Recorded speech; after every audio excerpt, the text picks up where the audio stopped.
Shalom, kami dari kelompok 28 ingin menyampaikan tentang evidence-based practice, yang dimana penerapan praktik keperawatan berbasis lutikus sleep breathing pada pasien dengan penyakit obstruktif kronik di ruang RSU Pusat Persahabatan Jakarta. Topik kami itu ada pengertian, tujuan pelaksanaan, penyebab, dampak, penanganan, dan kesimpulan. Nah, untuk pengertian, PPOK atau bisa disebut dengan penyakit obstruktif kronik merupakan penyakit yang ditandai dengan hambatan aliran udara di udara di saluran nafas yang tidak sepenuhnya reversibel. Hal ini dipengaruhi oleh hambatan aliran udara yang bersifat progresif dan berhubungan langsung dengan respon inflamasi paru terhadap partikel atau gas yang bersifat beracun atau berbahaya. Adapun penyebab penyakit paru obstruktif kronis atau disebut juga dengan PPOK. Yang pertama yaitu rokok. Asap rokok, baik mereka yang merokok aktif maupun perokok pasif, memiliki jangka panjang, merupakan penyebab dari 80 sampai 90% kasus PPOK. Yang disebabkan dari rokok itu adalah gas, uap, ataupun bahan kimia.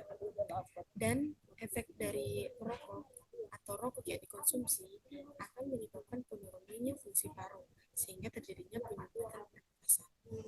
Dan adapun penyebab usia.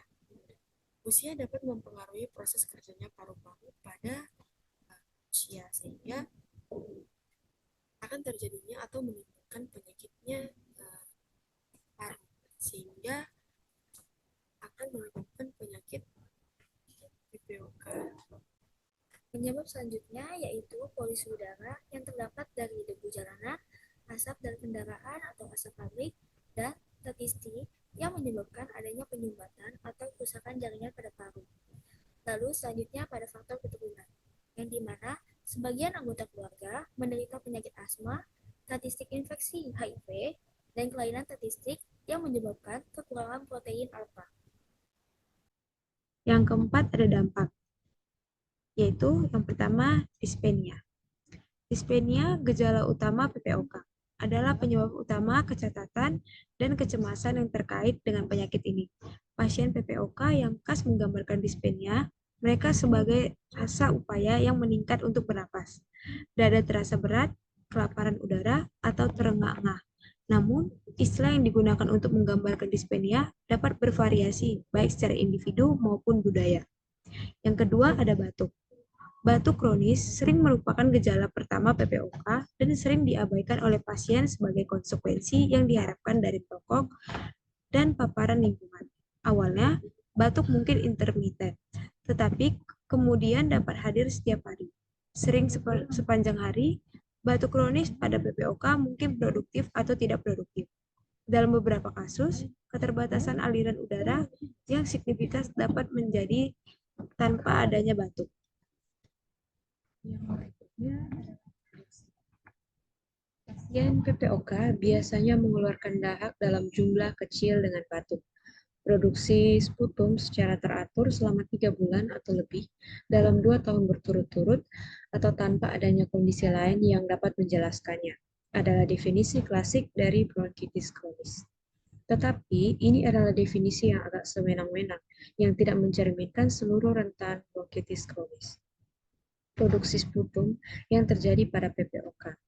Produksi sputum seringkali sulit untuk dievaluasi karena pasien mungkin menelan sputum daripada mengeluarkannya, suatu kebiasaan yang bergantung pada variasi budaya dan jenis kelamin yang signifikan.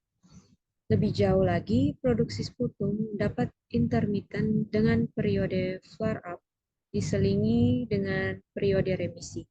Pasien yang memproduksi sputum dalam jumlah besar mungkin memiliki bronkitis yang mendasarinya.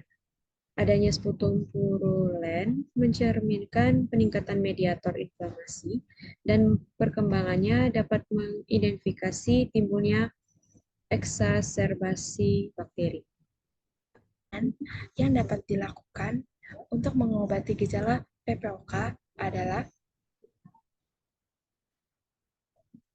yaitu menggunakan obat bronkodilator, yang dimana obat ini membuka saluran bronkus.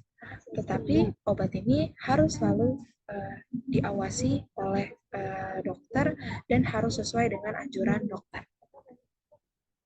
Oke, baik selanjutnya yaitu penggunaan obat kortikosteroid, di mana obat kortikosteroid merupakan salah satu obat yang digunakan dalam penanganan ekstrebasis penyakit paru obstruktif kronik atau yang disebut dengan PPOK, di mana yang telah aturan yang dikeluarkan oleh Global Initiative for Chronic Obstructive Lung Disease atau GOLD pada tahun 2022 bahwa penggunaan obat ini selama 5-7 hari dengan dosis prednison sebesar 40 mg per hari.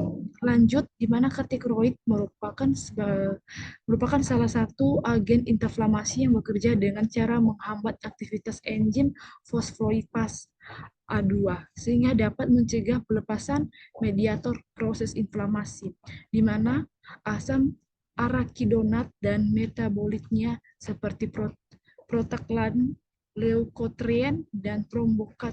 Sejumlah studi dan dapat menurunkan angka kekambuhan pada PPOK.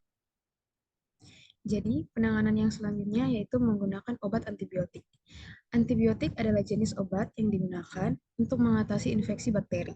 Beberapa jenis antibiotik juga bisa digunakan untuk mencegah terjadinya infeksi bakteri pada kondisi-kondisi tertentu. Antibiotik bekerja dengan cara menghambat pertumbuhan, perkembangbiakan bakteri, atau membunuh sel bakteri. Dengan begitu, infeksi bakteri bisa teratasi. Penggunaan antibiotik tidak boleh sembarangan karena bisa meningkatkan risiko terjadinya resistensi atau kekebalan terhadap antibiotik. Obat ini termasuk sebagai golongan obat paling kuat yang efektif untuk melawan infeksi bakteri. Namun, penggunaannya perlu di bawah pengawasan ketat dokter agar tidak menimbulkan efek samping yang membahayakan, misalnya resistensi antibiotik. Lalu, penanganan lainnya yaitu ada menggunakan terapi. Itu dengan terapi dapat memperbaiki exercise tolerance yaitu dengan latihan pursed lip breathing atau PLB.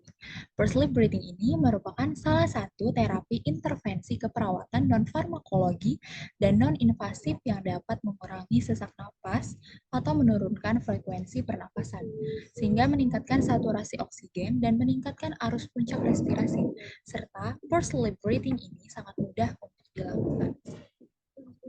Jadi dapat disimpulkan bahwa penerapan praktik keperawatan berbasis bukti pursed lip breathing pada pasien PPOK didapatkan hasil yang efektif sehingga dapat disimpulkan terdapat pengaruh yang signifikan antara pemberian intervensi keperawatan, latihan napas pursed lip breathing terhadap arus puncak ekspirasi atau APE, saturasi oksigen, dan respiratory rate atau RR dengan P sama dengan 0,01 sama dengan 0,05.